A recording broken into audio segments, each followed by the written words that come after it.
Guys, Rex here back with another video, and today is another installment of unboxing. So yes, it has been a while since I've actually unboxed something, so I decided to get something new. Now, I guess many would have known what it is by looking at the back of the box and stuff like that, especially this one.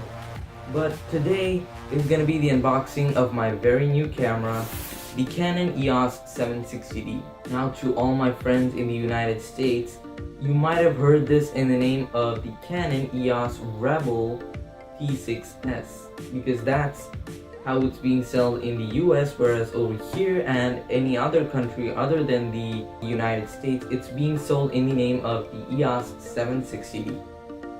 But anyway, instead of all that, let's check out what the box has to say. 24 megapixels, which I am actually a huge fan of. I was looking for a camera with 24 megapixels, as anything with a higher megapixel rate can get clear and sharp images. After that, we can see that it can shoot full HD video, Canon's Connect Station compatible, Wi-Fi and NFC. Now that's another feature that I love in this camera, especially for a camera being sold at $1,049, coming with a kit lens, which is an 18 to 35 millimeter lens. But if you don't want a kit lens but only want the body, it only costs around $699. So go ahead, get yourself one. It is the best camera that I can recommend. A review, pretty much. But let's get into the box.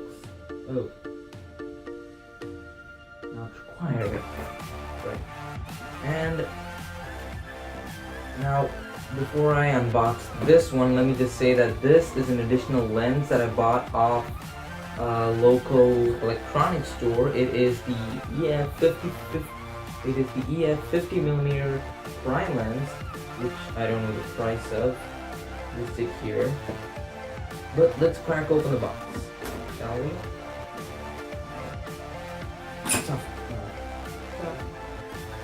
And in the box, we are first greeted with the manual and CD. What? Okay, this is for digital photo professional stuff. Some software is in here, whether you need it or not. They give it in the box, and there's also an instruction manual as a PDF. And like I said, in the United States it's called the Rebel T6S. I don't know if you can see that, but yeah, that's there. And in other countries it's known as the 760D. So yeah, don't get confused by the name. And well, I'll check this out later. It's a huge map. And right now we have the neck strap thing, power cord. This is the UK power cord, guys. We've got a mini USB cable. Let's just get this out. Mini USB cable inside.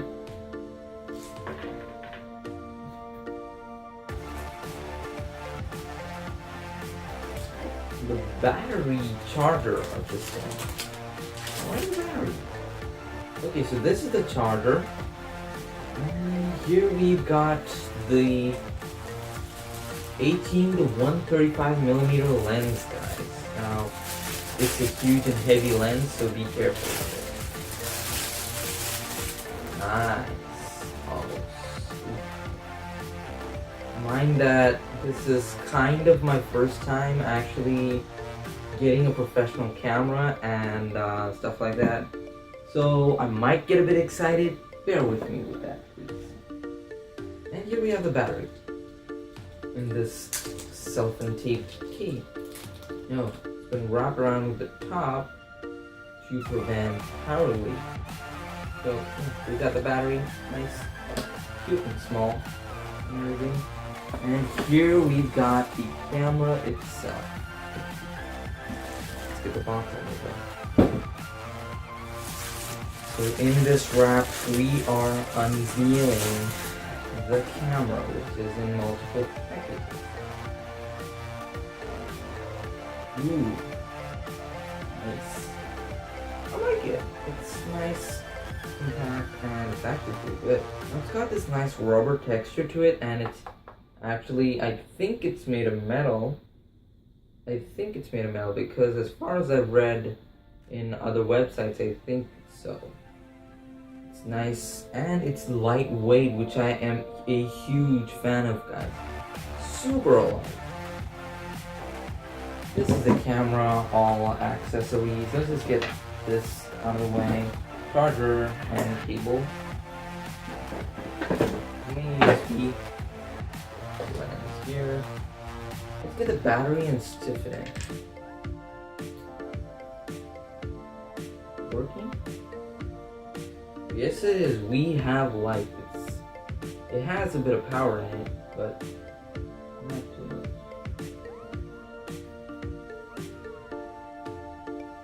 And it's asking me to set up the time and everything, guys.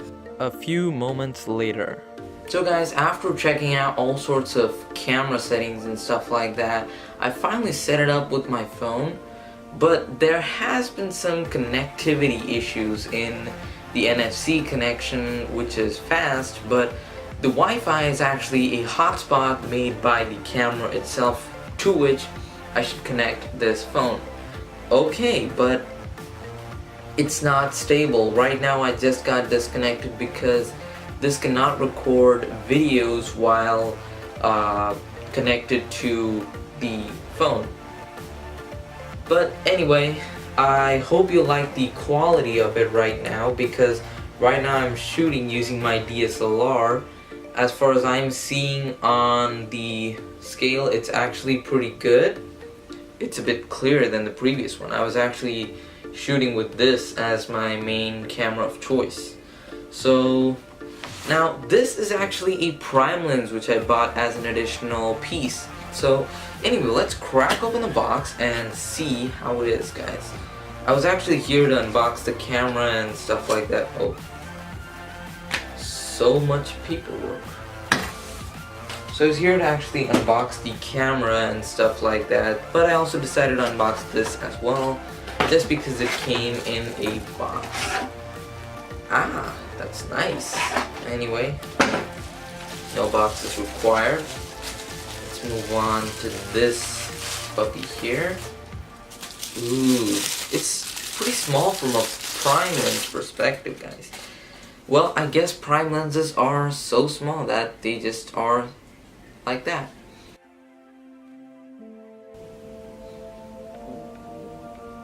Oh, guys, this is how I look with the prime lens. And yes, I had to push the camera a bit back to get a view of the zoom lens and the box itself, which right now I don't need. But this is how I look on a prime lens, guys. Let me just swap the lenses to get a clear view once again. So guys, right now we're back with the zoom lens, and yes, this is how I should actually look. This prime lens over here is actually for photography only, and maybe for B-roll shots on the other hand, because this can get some pretty nice zoom as far as I've seen. Let me just show you a sample of images and do a voice over that to give you guys a perfect understanding. And begin with slideshow. In the first section of the slideshow, we are taking a look at photos shot using a prime lens, which is a lens with a fixed focal length. So this does not have any zoom at all, guys, for your information, but it can give a super blurred out background and keep a high focus on the subject that you want to be focused on. That's the only reason why you would use a prime lens, to keep the subject in a correct sharp focus, and the background is like blurred out to hell.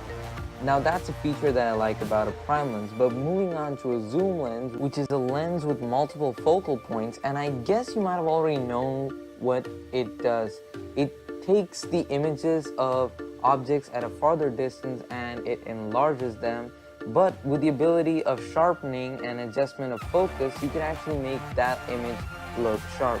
Now all these images might seem blurry because I did not check the exact ISO and shutter speed values which made these photos appear a bit grainy and a lot blurrier than usual. I tried my level best, but this is the amount of images that I was able to get. The entire second section of this was taken using a zoom lens, whereas the first, where I took photos of boxes and a few products, were actually taken using a prime lens. So guys, that's kind of it right now. I hope you like the slideshow, and about the voiceover, the audio might be different. Before I end this video, let me just ask you guys a question. How is the audio quality right now? Has it increased from the previous video, or is it the same, or is it something different? Because right now I am recording using the audio microphone from the camera guy. So let me know in the comment section if it's better than the previous one or worse than the previous one, guys. That's kind of like a question from me to you guys, so I could know. And that's kind of it. So anyway, thank you for watching. Hope you enjoyed this content. Leave a thumbs up, subscribe, follow me on all social media links linked down in the description below. Support me on Patreon, check out my previous videos, and I'll see you guys in the next one.